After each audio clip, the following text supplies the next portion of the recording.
Hey everyone, Namaste, Jai Swaminarayan. Welcome back to my channel, Tips Home Life. Hope you are all doing well. So today I'm sharing a recipe called Ringan bharta, and one of my dear friends Divya told me that we can say Ringan bharta in English, mashed brinjal curry. So let's start. This recipe is without onion garlic. Actually, my all recipes are without onion garlic, but I specially mention here because so many people like to have onion garlic in this recipe. But trust me, this is the way more delicious than you think. So for this recipe, you will need a big-sized brinjal, finely chopped bell pepper, finely chopped tomato, chopped green chili. You can add green chili paste also.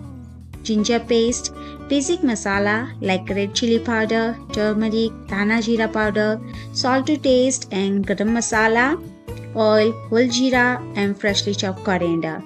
And lastly, you have to add curd in this recipe. Curd makes this recipe more delicious. That's it.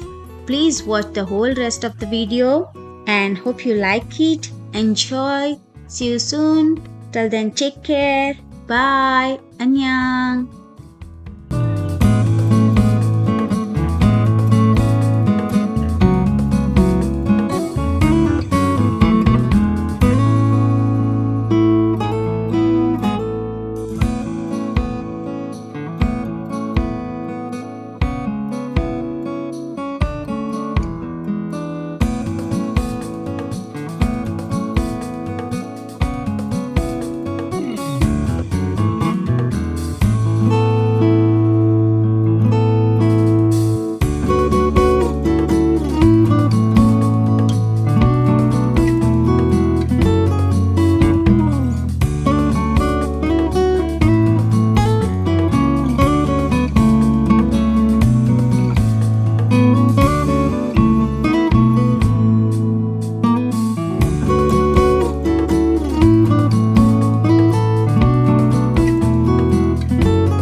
Hey, don't forget to like, share and comment, and please do subscribe my channel. Really appreciate.